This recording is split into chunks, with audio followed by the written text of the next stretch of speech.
That's Toucan and Another Lover here on The Robert Elm Show on BBC Radio London. And you'll know that every Monday throughout the entire 25-year history of this show, we've invited somebody in to be a listed Londoner. And this week is no exception. But I think it's the first person who works in the field of finding work that we've ever invited in. He is James Reed, chairman of Reed Recruitment, one of the big figures in that area in Britain. And he's also the man behind a new book called Life's Work, 12 Proven Ways to Fast Track Your Career. He's obviously had a fairly good career and he's here now as a listed Londoner. James, welcome to the show. Hello, Robert. Thank you very much for inviting me in this morning. It's very good to be here. Let's go back a bit before you do what you do now. What led you into this? Were you sitting there thinking, "Oh, I'm going to start a recruitment agency"? How did that go? No. I'm part of a family business. So the company began in Hounslow in London in 1960. Right. And it was. Was that your dad? It was started by my dad. Yeah, with £75, he opened a little shop in Hounslow, Kingsley Road, and he was 26 years old. And this year we're celebrating 60 years in business. Wow. And he still comes into work at age 85. So he's had one of the longest careers I think I know of. So you never had to make a career choice, or did you? Oh, no, I did work in a number of other businesses. I worked for the Body Shop, for Anita and Gordon Rodditt. I worked in advertising for the Saatchis, and I worked for the BBC for some time as well. In what capacity? I was doing television production as a trainee. Were you? Yeah, I loved it. But in the end, you went back to the family business. Yeah, well, in the end, my father said, there's no point having a family business if there's no one from the family You're the family in it. Yeah, and will you consider joining me? And I was sitting on the fence. And then one day he said, that job I've been talking to you about, it's going to be advertised in the paper on Sunday. Do you want it or not? And I finally got off the fence. That was back in 1994. So I've been recruiting a long time since. And when we talk about recruitment, because I'm one of those strange souls who's never applied for a job, things have just sort of fallen in my lap. I've been very, very lucky in that sense. When we talk about recruitment, which side are we looking at it from? From the recruiters or the recruitees? Well, as a business, we have to do both. But, I mean, the purpose of the book I've written, Life's Work, is to help people progress in their careers. Yeah. And it's the third of a trilogy, if you like. It doesn't sound too grand, a career trilogy. And I say to people, how often do you write a life-changing document? And they look at me perplexed. And I say, well, that's your CV. And I've done a book about that. And then I say, how often do you have a life-changing conversation? And they look a bit perplexed. And I say, well, that's the interview. And this third book is sort of what I hope are life-changing ideas. Because what I've observed in my career is there's a lot of luck involved in life. And if you can make yourself a little bit luckier, would you do it? And the 12 proven ways in the book, I hope, will help people make a little bit luckier on their journey. It's interesting, that thing about luck, because often it seems to me, that you only know you've made big decisions or had big conversations or written big documents in retrospect. For example, I've been presenting this radio show for 25 years. 25 years ago, the person who was running this radio station says, Robert, we got someone who wants to take 6 weeks off. They need a bit of a sabbatical. They're very tired. Would you just sit in for 6 weeks? I'm sure you'd be able to do it. It'd be good. I could have said no, because I was actually quite happy doing what I was doing. But I went, all right, go on then, I'll have a go. 25 years later, I'm sitting here doing this. I didn't know that was going to be a big moment in my life that would change my future. Yes, that's exactly, and that's a key point in the book. It's called being a have-a-go hero, Robert, and that's what you did that day. And it's also, I talk about going to parties, and that's really about the magic of conversations and invitations. And there are several examples in the book in my career, of conversations that seemed like nothing at the time that changed our business, transformed it. And I think it was the Dalai Lama who said, "You never know." Did you get him his job? No. He got his job by a very unusual method. But the Dalai Lama said, you never know when you're being lucky. And I think that's really true. Yeah. How important, this is something I've thought about a lot. In terms of your career prospects and your life advancement and all of that sort of stuff, obviously your education is important, your qualifications are important, all of that. But is the most important your personality? I think ultimately what's going on inside your head is the most important. And it's what I'd call your mindset. And it's what your outlook is, and your willingness to give things a go, to get out there, meet people, mix it up a bit, and try things, just like you did 25 years ago. I think that's so important. And I think early in your career, you know, we talk to a lot of young people in their 20s who are worried, is this the right job? I haven't found the right job. Early in your career, it's really a good idea to experiment, try things. You know, so learn in your 20s and earn in your 30s is a maxim that makes sense to me. It seems to me as well that your personality, not just your kind of ability to have a go at things or to bounce back, which are all important, because we all get knockbacks in life. We all make wrong turns or have bad days or whatever it might be. It seems to me, though, that the ability to get on with people is always going to be pretty useful. Because you could be the best potential mathematician or the best potential, whatever it might be, salesperson. But if you don't get on with the people around you and they don't like you being there, you're not going to end up doing very well in life. Because, you know, almost every job you're going to do is going to entail working with other people.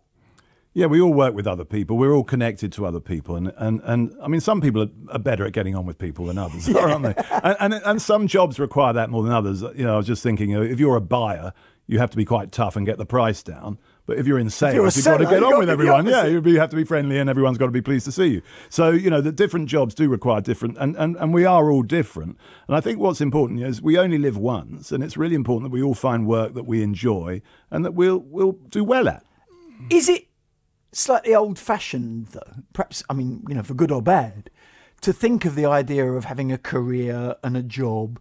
That kind of doesn't seem to quite work like that anymore. People do many different things. They have portfolios. They do this and a bit of that. And, you know, when I started out, you could become a journalist. And you could make quite a decent living as a freelance journalist, writing for newspapers. You ain't going to do that no more. It just doesn't exist as a career path. Instead, you're going to have to do blogs. You're going to have to do a bit on the internet. You're going to have to make films. Do you see what I'm trying to say? You have to piece together all of these different things. And also, lots of people, it seems to me, do one career for 10 years and then something else for 3 years. And it's changing, isn't it? Well, yes, it's always changing. And I think one of my proven ways is to play poo sticks. What's that mean? Well, sending your sticks down the river. Yeah, so if you're playing poo sticks like Winnie the Pooh and Piglet, you know, the game is you drop your stick on one side of the bridge and you run to the other to see whose stick has come out first. And if you think about your career in that way, it's all about finding the fast-flowing water. So where's the action? You know, which sectors of the economy are growing and exciting? Which types of roles are people getting big pay rises and six-figure salaries for? And if that's what you're interested in, try and pick them out and drop your particular poo stick, which is you, in the fast-flowing water, which will carry you forward. Because you don't have to be the best manager or the best salesperson or the best technologist. If you're in fast-flowing water, your career will go much further than if you're in some stagnant pool somewhere. Is it also true that really we learn how to do stuff? Almost all of us are blaggers in some senses. It's a bit like me saying I could present a radio show and there was no evidence I could or whatever. You learn to do things by doing them, don't you? What you've got to be able to do is just not be terrible at the very beginning. Yeah, well, I've said to my kids, and they quote this back to me quite a lot sometimes when things go wrong. I've always said to my kids, you know, if you say yes often enough, sooner or later you'll be having an adventure. Yeah. And I think that's really important. Because we have to see, it's got to be some fun in it, hasn't there? Definitely. I think it's really important to love Mondays. That's our message, and to enjoy your work and not take life too seriously. Yeah, I think that's really important. What do you do for fun? Oh, I do a lot of things for fun. I mean, everything I do in a way is for fun because I love my job. But yeah, I feel very fortunate in that respect. So, but you know, I love going out. I love going to the theatre. I love going to the cinema. And out in the West Country, I keep a horse. So and I drive it. Shepherd's Bush? Well, it wouldn't look out of place in Shepherd's Bush. Further west than that. It's a black and white gypsy cob, which I take for a drive down the lanes at the weekend. And I love doing that for fun. That's what I was doing yesterday. But you live in the centre of town, don't you? Yes, yeah. I live in Notting Hill. Right. And I've lived there for a very long time, and I love Notting Hill. Where did you grow up? Where was home as a kid? Well, my father comes from Hounslow, and then he moved west a bit to Egham, and I grew up just outside the. So you've always been a Westie. Yeah, I'm definitely from West London, as you'll probably gather from my answers later on. But a West Side guy, yeah, and I've spent all my adult life really living in Notting Hill. It's a family business, Reed Recruitment. is there a next generation? Yeah, well, I have 6 children. Right. So I thought by having lots of children, the odds would increase that one of them might be interested and up for it. And I also have 5 nephews and nieces. I'd really like it to continue as a family company because I think of the company as an extended family. You know, all the people in it. You know, we're one big How many people team. do you employ? 3,500 directly. Wow. And then That's massive. we'd have 20,000 working as temporary workers. Really? So it's a sort of network. And I think our company is different because it's a family company, and I'd like it to continue as one if possible. Do you give careers advice to your own kids, or do they not listen? My kids don't listen to a single word I say to them. Well, we have that in common, perhaps. Robert. But I write these books in the hope that they might look at them, and they have picked them up. And I think it's really important that each person forges their own path, in life. And so, I've observed a lot of people who aren't happy in work are doing things because their mum and dad told them they should. And the first chapter in the book is called Look in the Mirror. And that's all about what are your passions, what are your values, and what do you want your personal purpose to be? And I think that's really important that everyone does that exercise. It is also, occasionally, though, they do have to get, every generation has to get the occasional knock, don't they? We can't all do what we wanted. I would have quite liked to have been number 10 for Queen's Park Rangers, or I wouldn't have minded being Steve McQueen. And I'm probably not going to ever do either of those. That's unlikely now, I guess, but there's nothing wrong with having those. Even back then. But someone's going to be number 10 for Queen's Park Rangers, so there's no problem in having that ambition at some point in life. But we do have to be a little bit kind of honest with ourselves occasionally. What I say to people is, if there's an area you really want to work in, like whether it's movies or whether it's football, or think of it as a journey, and look at it as, can I get a job, a better job, a career? Right. Moving up the just get in somehow and move your way up. And also, I guess, you might not be number 10 for Queen's Park Rangers, but you could end up running their publicity department. You might not be Steve McQueen, but you could be the person who designs the clothes that he's wearing, or whatever it might be. So there's a huge infrastructure around these teams and these individuals that you can be part of, and that makes huge sense to me. It's fascinating stuff, and if you want to know more, it's part of a trilogy. There's Why You, the 7-second CV, and now Life's Work, which has been part of the Life's Work of James Reed from Reed Recruitment, who is our listed Londoner of the day. Now, though, it's 10:30, which means it's time for the news headlines. And with the headlines, I'm Jason Rossum. The Queen and 2 future kings will meet Prince Harry at Sandringham later to discuss the future roles of the Duke and Duchess of Sussex. Harry and Meghan want to step back as senior members of the royal family. A 15-year-old boy has been charged in connection with a stabbing in Poplar yesterday afternoon. He'll appear at Stratford Youth Court this morning. The 16-year-old victim is in hospital in a critical condition. A prisoner has died after his throat was slashed inside Thameside Prison in Greenwich. The man in his 40s was attacked at the privately run prison, where an inmate in his late 30s has been arrested on suspicion of murder. And candidates wanting to replace Jeremy Corbyn as Labour leader have until this afternoon to secure enough support to make it onto the ballot paper. 4 already have the 22 nominations needed from fellow MPs or MEPs. Emily Thornberry and Clive Lewis haven't yet.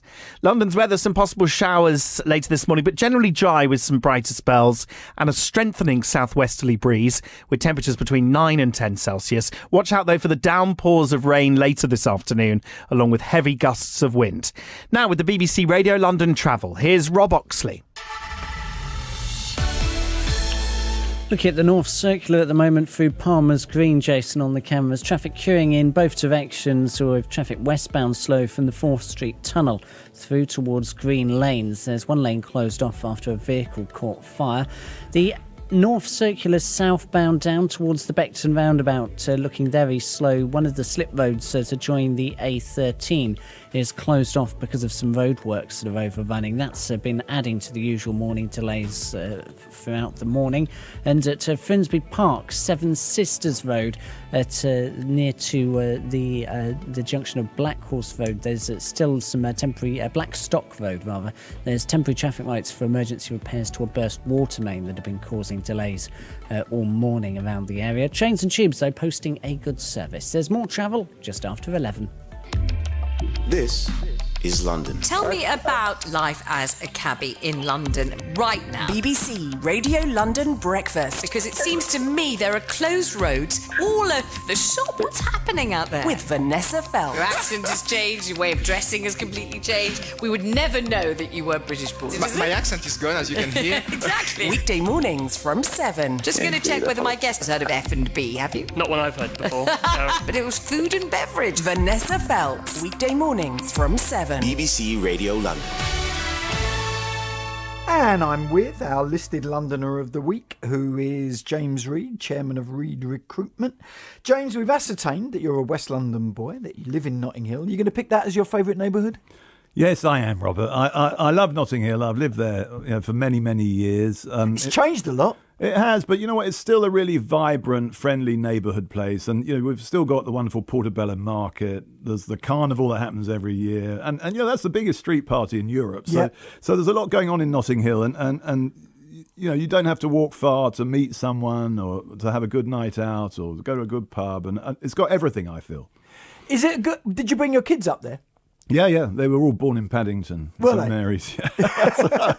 Excellent. So they're proper West Londoners. Yeah, we're definitely Londoners, yes. Yeah. Right then, so that's your favourite neighbourhood. Now I'm going to ask you to pick a building. It could be for architectural reasons or because of what goes on in there. And don't pick Stamford Bridge. No, I'm not going to pick Stamford Bridge. My favourite building is St Paul's Cathedral. And I'll tell you why.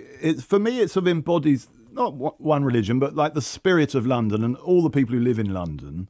And thinking back over its history, it was built after the Great Fire of London by Sir Christopher Wren, sort of out of the ashes. Yeah. And it's the most magnificent building, especially when you approach it up Fleet Street. And saved from flames as well, those amazing pictures in the Blitz. Well, that's what I was thinking as well. It's sort of spirit of London, the pictures of the Blitz with the sort of magnificent dome sort of standing there in sunlight with bombs landing all around it. I think for me it evokes the spirit of London, and I think it's the most amazing building. What I love as well about St Paul's is when you see it when you don't expect it. You come around a corner in the city or in, wherever Holborn or somewhere, and suddenly there's St Paul's, and it just kind of... But yeah, you're right. I mean, there are lots of buildings around it now that are taller than bigger than St Paul's, but none of them are as great. No, and you imagine what that must have been like in the 17th century. I mean, it must have been extraordinary. Yeah. When everything else is 2 stories and kind of a bit higgledy-piggledy, and that looks like that. Crossing the river and seeing that. Yeah, I think it really does evoke the spirit of London for me, and I think that's my favourite building. Absolutely. Let's look at the other end of the spectrum, a building that you don't like. You can get rid of it if you want. Well, I wouldn't go as far as don't like or get rid of, but there is a building I have a problem with, and that's Buckingham Palace. I think Buckingham Palace has got a problem or two as well. Well, I'll tell you what, I think that there are other palaces in London that are better architecturally, whether it's Hampton Court or St James's, and as a home, I mean, it doesn't work. It's just way too big. I'm told that there are 775 rooms in Buckingham That's more Palace. than you've got. And some. Imagine going home after a long day at work to 700. So I don't think it works really. And it's not a great building, is it, by any means? I don't think so. No. I don't think so. Maybe it's a heresy to say it. And I wonder if... Have you been there? I've been inside, visiting. Well, I love the mews behind because I love horses and where they keep the horses in the palace mews. That's really worth visiting. How did you learn to ride? My dad taught me. Was he a jockey? No, he was taught by his dad, who I think grew up riding horses because it was like the late 19th century probably. He had an older... So he taught me. So I've always loved horses. And when he was a boy, he used to ride the horses on Hounslow Heath. There's still those stables, isn't there, around the back of sort of Hyde Park in Paddington? There's kind of... there are some stables there too. I have ridden from there once or twice in the past. But the Buckingham Palace Mews is worth a visit. But as a building, I have a problem with it. All right then. Let's cheer ourselves up with the best view in London. Yeah, I was thinking about this, and I haven't been there for a bit, but for me, the best view in London's from Greenwich Park. If you imagine a sunny day and you're looking north across the river in the summer. So you're up the top, where kind of next to the statue of Wolfe, I think it is. Yeah, up high, looking, and you can see right across the city and the river, and you can see down to what was sort of Nelson's Naval College and is now Greenwich University. That's just a view of epic proportions, and I really love that view, and I must go back soon to have another look at it. No, I'm with you on that one. Although we're both from the north side of the river, I think that's the best view as well. I think it is absolutely majestic, that view. Yeah, and I once ran the London Marathon, and we started up there, and naively I thought it must be downhill from here, but it wasn't. I think they even it out over the course. But when you said you once ran the London Marathon, was that because once was enough? Well, I ran London, New York and Paris, my did sort you? of 3 favourite cities. But I did my best time in London, had the best fun in London. And I ran it just under 4 hours, which was my objective. That's pretty good. Yeah, and actually, Sir Roger Bannister was there because it was an anniversary of when he had sort of run his 4-minute mile. So that was my sort of goal at the time, and I was glad I did it. I recommend that to anyone listening who fancies. Do you keep fit still? Yes, yeah. I go to the gym twice a week, and I do training and boxing training, and I like to keep fit. Right then. Can anyone get a job? I believe so. I think there's a job out there for everyone, and a big part of our role is to help people get them. And we have a business called Reed in Partnership, which is there to help people who've been out of work for significant periods of time. And we've helped over the last 20 years, more than 150,000 people have been long-term unemployed back into jobs. And some of those people have been unemployed for 10, 20 years. Really?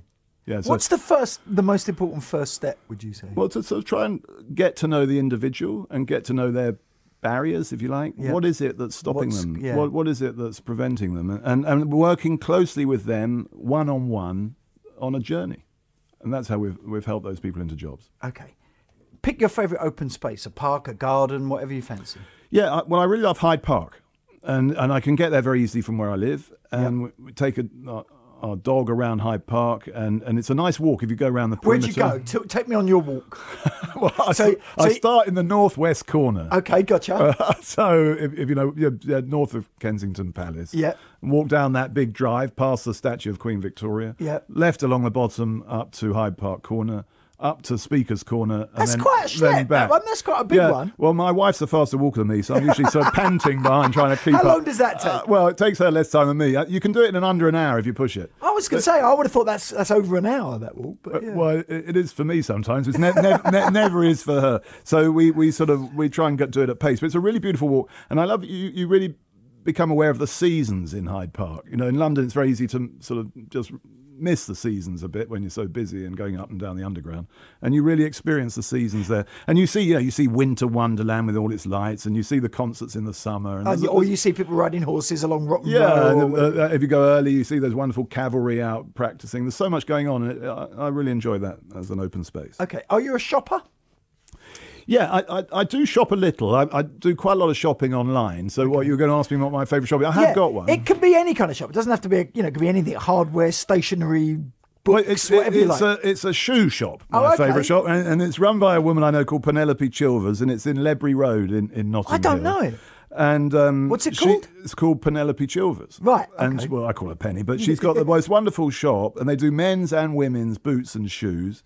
And I'm just trying to look under the table now. Look at your footwear. I am wearing a pair of her boots that my wife Nicola gave me for Christmas. Excellent. So it's a good shop because you can always get someone a present there, and the shoes are really hard wearing. You know, they last a long time.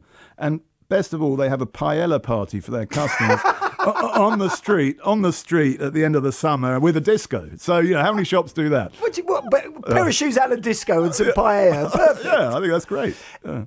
Do appearances matter in terms? What do you advise people going for job interviews and stuff about appearance? Well, it's a very complex thing. Yeah, it's not a simple answer. No, it's a minefield these days. And what I advise people is you can do a lot of research online to look at what the dress code is, if you like, of the place you're applying to. Or you can even, if it comes to it, go and stand outside and watch the people coming and going. Yeah. But if you're going for an interview, I would suggest dressing one level smarter than what the day-to-day look is of that place. Yeah. And try and pitch it like that. Because, people think there's no dress code, but there always is a dress code. It's either sort of casual, smart casual, business dress. There's always something going on.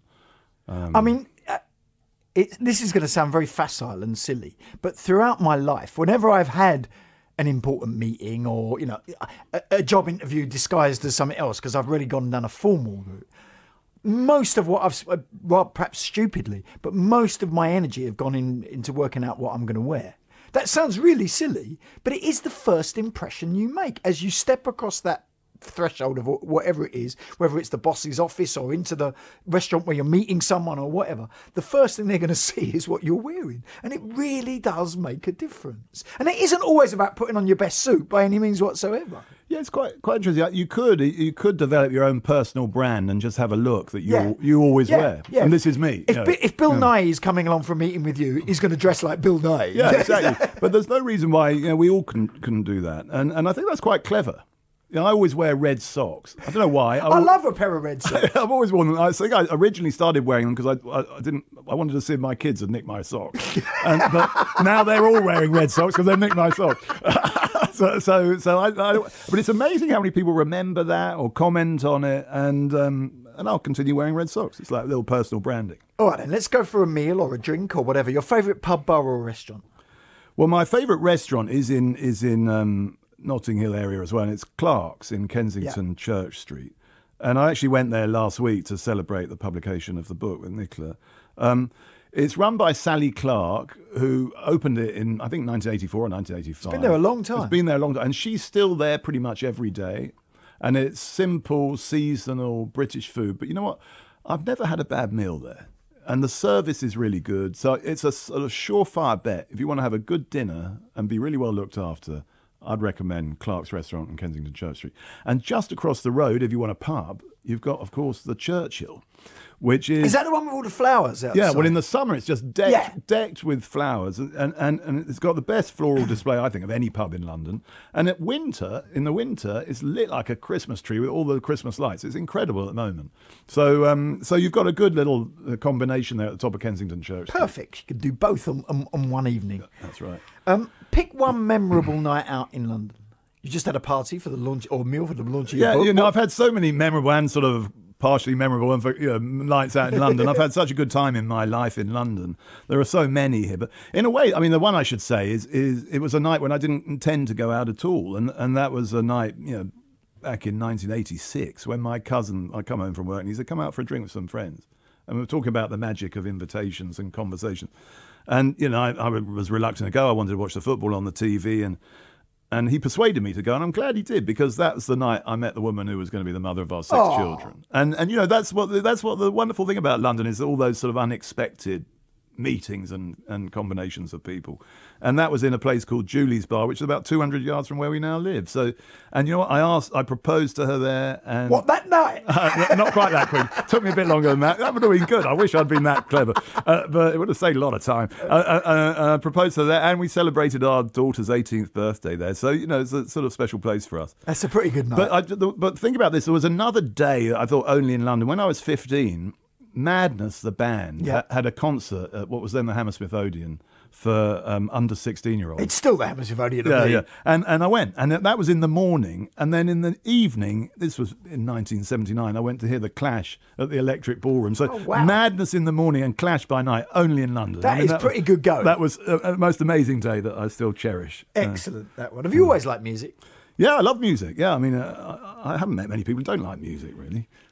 No, you're absolutely correct. But there are people for whom music has never been a big part of their life, or going to see bands or whatever. But yeah, no, I really like live music. And if occasionally I'll sing, which I'm going to spare you today. Thank you. But I do That's a bit, very kind. Bit like Lemmy, it sounds. I do a bit of rock and roll sometimes. Do you? Yeah, on stage? And I'm going to sing. I'm going to sing at our company's 60th party. I'm determined to do. When's that coming up? That's on the 7th of May. Well, get your repertoire ready. Yeah, I'm going to be doing some singing lessons beforehand. Yeah. All right, you've got someone visiting. No, I'm going to give you a day off. What's your ideal day off? All right. Well, this would be my sort of fantasy day off. I'd get up reasonably early and I'd take the dog round the park with Nicola, and we'd go to the coffee plant in Portobello Road for coffee and a croissant or whatever. Then we come home and have a cook-up sort of brunch. Yeah. And then we'd head down, pile the family in the van, we'd head down to Stamford Bridge and we'd watch Chelsea whack Arsenal, and then we'd come home and watch it all again on the Match of the Day on highlights. That would be a great day for me. I'd enjoy it. As long as Queen's Park Rangers aren't involved, I'll let you have that one. And to be honest, most people can beat Arsenal these days. Well, we're playing them next week, so I hope so. You've got someone visiting who's never been here before. Where would you take them? Yeah, well, I think it depends on your customer, really. It depends on their interest. So if they're bloodthirsty, I'd take them to the Tower of London because... Do they serve blood there? Well, it's pretty bloodthirsty fare. The Beefeaters tour is pretty extraordinary and it's always entertaining. So, I think the history of the Tower of London is really interesting. And if they're artistic, I'd take them to the Tate Modern. Yeah. I think that's extraordinary.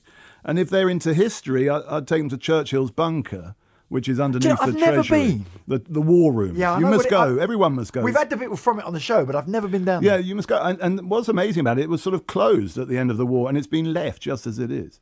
And when you go down there, you see this tiny little room that Churchill used to sleep in a tiny little bed, and the phone that he used to ring America from. It's pretty remarkable. So that's an interesting place to visit. Excellent. I'll have all of those, please. That's great, but we all know sometimes it can all go horribly wrong. What's the worst journey ever? Well, this is a journey I've had to repeat a few times recently, and I'll tell you why. It's from Notting Hill to Stoke Newington. Yeah, and I think I've done that. It's always the same because I don't know how to say this to you, Robert, but my lovely eldest daughter's taken up with a gooner from Stoke. Oh no! I know, yeah. And even more surprising, we love him to bits. So we spend quite a bit of time going through to and fro to Stoke Newington, which just takes a long time, and if the traffic's bad. I think if I did. How do you get around town? Do you drive? I bought a Vespa. Did you? Yeah. You're on a scooter. You're a scooter boy. I love it. It's the best way to get about because I go on the tube a lot. I never really go in the car. No. So I'll go on the tube a lot because it's quick and efficient. But the scooter's just brilliant because you never get stuck. You can always go down the side of the traffic. Do you know, I looked at it's very interesting. Maybe it's something to do with us being of a similar age. I don't know. But I looked at a scooter the other day thinking that would be a really good idea. I ride a bicycle. I'm a push bike rider. But every now and then, the journey's just too far to go on a bike where it's going to take you to, you know what I mean? You don't want to get sweaty. I was thinking a scooter might be a good thing. And they're really perfect for sort of urban riding. Would I crash? Well, that's always a hazard, yeah. I mean, and that is the worry because you can be pretty hectic on the Euston Road, and there are lots of other bikes. You do have to have your wits about you, but in a way, that's very relaxing because it stops you from thinking about anything else. What are you going to pick as your personal London landmark? Well, this is one that I think because it sort of evokes London. It's the London Stone, which is in Cannon Street, and it's been there. I mean, it's been there for thousands of years. No one really knows what it is. Oh no, exactly. But that's what I like about it. There's a sort of mystery around it, and at one time it was sort of in W.H. Smith's itself. I think in the station. It's now got a proper sort of. Isn't it in the basement of one of the big companies? It's in 111 Cannon Street. But what I like about it is the mystery surrounding. People say, was it once a Druid's lodestone? Was it once the centre of Roman London? And my personal favourite is it's the stone from which King Arthur drew Excalibur to become the King of England. So I love that, and I'm hoping the legend has it. If in England's hour of need, King Arthur will return. So that's going to be his landing spot, isn't it? All right, you can have it. It's yours. Thanks. Okay, I'd like that one. Thank you very much. I'll let you have that. Will you retire at any point? I hope not. No, really? I love my job and I love working and I mean, as I get older, I might want to do reduced hours, but I like sort of doing what I'm doing, and I feel very engaged with the community and the company because I mean, obviously it's a very large company these days, and as you said, there's lots of people who work for you and with you and all of that sort of stuff. So on a daily basis, what are you doing? Does it sort of run itself, or do you have to be there shouting at people? People in the business quite often ask me, what exactly do you do? Is the question, and it's a fair question, and I do fun things like this. Yeah, I go and talk to people but my chief role is to look after three things, I'd say: people, strategy, and culture. But first and foremost, people. So we've got to get the best people. All businesses begin and end with people. And our service is all about helping people and helping people find jobs. So my key role is to ensure we've got good people in the business. And that they're so are you still a hirer and firer? Yeah. I interview people regularly. Do you? Yeah. Do you know... all right, be honest then. How long does it take to make a decision about someone? Is it instantaneous, or are you... It shouldn't be. Someone said something really interesting to me. I think very often you can form a view, an intuitive sense. Yeah. And someone said something very interesting to me years ago. He said, if in the first 5 minutes you think you don't want to hire this person, spend the next 55 minutes challenging yourself. Right. Why should I hire this person? And vice versa. If in the first 5 minutes you think, I do want to hire this person, spend the next 55 asking yourself why you shouldn't. And I think we've got to make sure we don't leap to conclusions. Yeah. And it's really important to ensure that you have a wide, inclusive, diverse workforce. So there's a role for instinct, I think an important one in recruiting, but you must challenge your own preconceptions. Yeah, I mean, I think all of that is absolutely true, and particularly what you said about diversity as well. I mean, it seems to me that, I don't want to go over politics or Brexit or any of those kind of things, but the strength of London has been its diversity in recent times, hasn't it? The fact that this is such a global city has been what makes it such a successful city. Definitely. I mean, I think of London as a huge marketplace, and it has the strengths and weaknesses of a marketplace, but we've got people from all over the world in this city. I think it's the greatest city on earth. Yeah, so do I. And we've got people from all over the world coming here to trade, do business, meet each other, and the cultural and commercial output is incredible. It's incredible by any measure. And so it's really important that we sustain and continue that. And it's really important that London is a magnet for talent. Who's your favourite fictional Londoner? Well, when I asked my wife this question, she said Peter Pan, but my fictional favourite is Del Boy Trotter, from Only Fools and Horses, of course, Lovely Jubbly. And I just love that programme. And I remember crying with laughter watching it. And there's one joke that I always remember. It's Rodney says that he's got a migraine. Yeah. And Del says, Rodney, you ain't clever enough to get a migraine.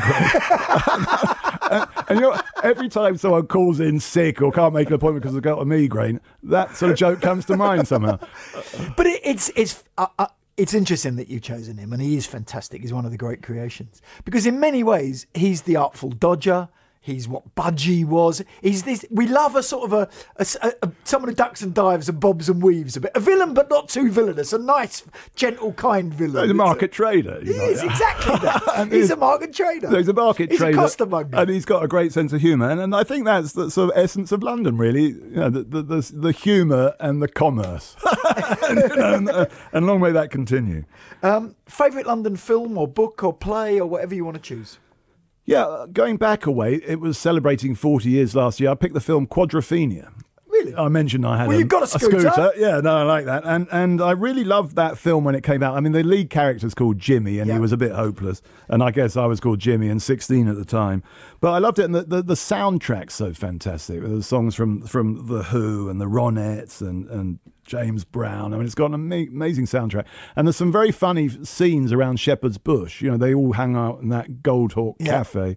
And there's a sort of bike chase through Shepherd's Bush Market. And I rewatched it the other day, and the bike chase, by today's standards, looks like it's in slow motion. And someone drives into a sort of cardboard box and falls off. And so they obviously didn't have the computer graphics we have now. But it was a great film, and it was fun watching it again. And last year, a lot of people went down to Brighton. I didn't. I wasn't able to celebrate its 40th anniversary. It is a fantastic film, and it's got lots of, I mean, the performance of Jimmy is absolutely fantastic, but there's loads of people who are in it who are brilliant. Toya's great in it, for example, in one of the smaller roles, and it's just it really does capture, I mean, particularly coming from a family from that part of the world, the excitement of being, and the angst and everything else of being 16 and 17 and all of that. Yeah, it's great, and of course it's got Sting in it, and the Police was big noise at the time. Sting can't dance. That's the only thing. No.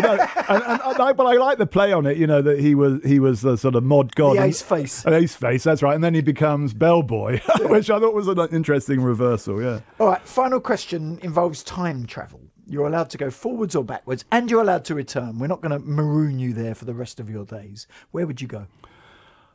Always forwards. Really? Forwards. Yeah. I'm a curious person, and you know what? If I could, I'd go 1,000 years forward. Wow. In London. I just imagine a Londoner from 1,000 years ago arriving here now. They'd be blown away by what's around them. They'd also, though, my theory is that they'd actually recognise more than you might imagine, if you know what I mean. Because they'd say, oh, there's some port, not 1,000 years ago. Well, the river's there. The river's still there. Yeah. Somehow you'd still get a sense of the place. And I just like to. I think it would be an extraordinary thing to be able to do that and see what London would be like 1,000 years from now. And I think it would be amazing. And you could come back with some good ideas. And if you do, come back and report and tell us, please. The book is Life's Work, 12 proven ways to fast-track your career. And we've been hearing about that and hearing about London from a man who is very much a Londoner, James Reed. James, thank you.